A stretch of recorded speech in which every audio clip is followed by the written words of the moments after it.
Hello guys, मैं करिश्मा again new video के साथ में। आज का हमारा नया टॉपिक है that is working of the heart. Working of the heart के बारे में अगर मैं बात करूं यहाँ पर, तो ये टॉपिक हमने लिया है क्लास 7th के चैप्टर नंबर 3 से। ठीक है, तो वर्किंग ऑफ हार्ट में सबसे पहले हम बात करेंगे कि ये किस तरीके से हार्ट जो है वो पूरे ऑक्सीजनेटेड ब्लड और डीऑक्सीजनेटेड ब्लड को कैसे कैरी करता है, कैसे उसको डीऑक्सीजनेटेड ब्लड को वापस ऑक्सीजनेटेड करता है, कैसे सारे बॉडी पार्ट से ब्लड वापस हार्ट पे पहुंचता है, हार्ट से कैसे सारे बॉडी पार्ट्स तक ब्लड पहुंचता है। तो ये सारी चीज़ें हम आज के इस वीडियो के अंदर कवर करने वाले हैं। So let's discuss about working of the heart. Deoxygenated blood collects from all parts of the body and enters the right chamber of the heart. सबसे पहले फर्स्ट प्रोसेस में क्या होगा कि हमारी बॉडी के जितने भी पार्ट्स हैं उनके अंदर जो भी डीऑक्सीजनेटेड ब्लड होगा उसको पूरी बॉडी से कलेक्ट करके और वो ब्लड इंटर होगा किसमें, right chamber of the heart. Heart के राइट चैम्बर के अंदर ये हमारा जितना भी डीऑक्सीजनेटेड ब्लड है वो इंटर करेगा right chamber of the heart called atrium.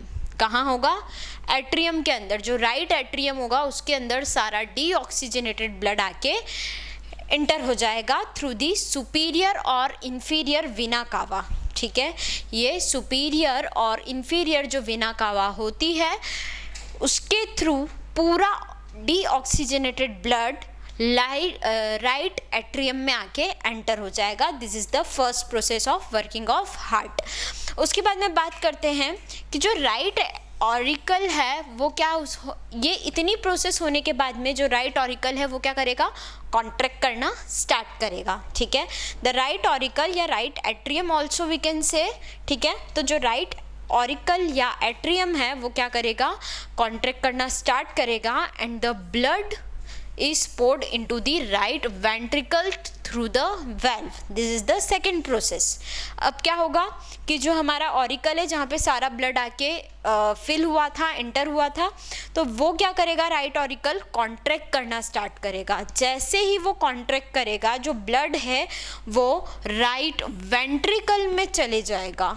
ठीक है, मतलब अगर राइट ऑरिकल कॉन्ट्रैक्ट करेगा तो सारा ब्लड रिलीज होके राइट वेंट्रिकल में चले जाएगा। ठीक है, अब और किसके थ्रू जाएगा, थ्रू अ वेल्व। इनके हार्ट में हर चैम्बर के बीच में वेल्व होते हैं, जो वो वेल्व खुलते हैं जैसे ही कॉन्ट्रैक्शन ज़्यादा होता है, बढ़ता है, तो वो वेल्व खुल जाते हैं और खुलते से ही सारा जो ब्लड है वो राइट वेंट्रिकल में चला जाता है।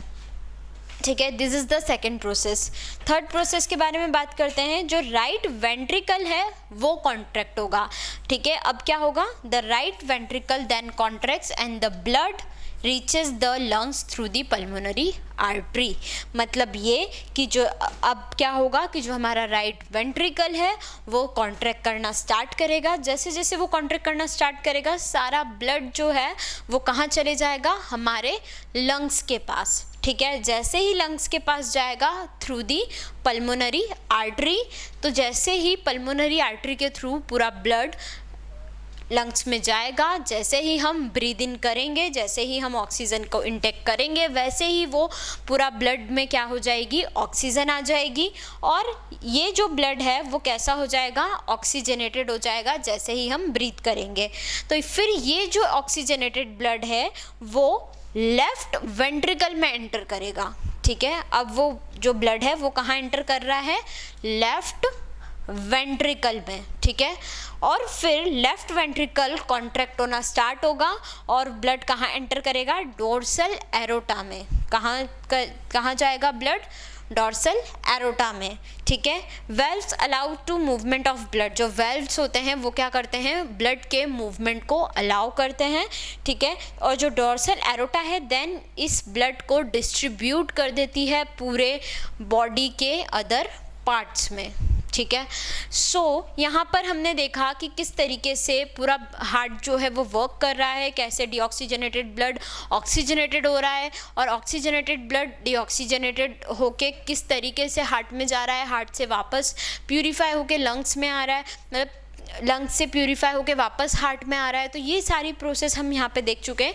एक और चीज़, बहुत ही इम्पॉर्टेंट चीज़ है कि सिर्फ और सिर्फ पल्मोनरी आर्टरी और पल्मोनरी वेन में एक एक्सेप्शन केस होता है कि जो पल्मोनरी आर्टरीज होती है, सिर्फ और सिर्फ पल्मोनरी आर्टरीज ही ऐसी आर्टरीज है जो कि डीऑक्सीजनेटेड ब्लड को कैरी करती है, और जो हमारी पल्मोनरी वेन है, सिर्फ और सिर्फ पल्मोनरी वेन ही ऐसी हमारी वेन है जो कि ऑक्सीजनेटेड ब्लड को कैरी करती है। ठीक है, तो this is the exceptional case. ठीक है, तो यहाँ पर हमने देखा वर्किंग ऑफ हार्ट के बारे में। वर्किंग ऑफ हार्ट में हमने सारी इन्फॉर्मेशन हम यहाँ पे देख चुके हैं। यहाँ पर हमने सर्कुलेटरी सिस्टम हम फिनिश करते हैं। यहाँ पर आपका जो भी कार्डियोवैस्कुलर सिस्टम या circulatory system in human beings यहाँ पे फिनिश होता है। नेक्स्ट वीडियो में हम स्टार्ट करेंगे एक्सक्रीटरी सिस्टम के बारे में। एक्सक्रीटरी सिस्टम प्लांट में कैसा होता है, ह्यूमंस में कैसा होता है, तो ये सारी चीज़ें हम डिस्कस करेंगे।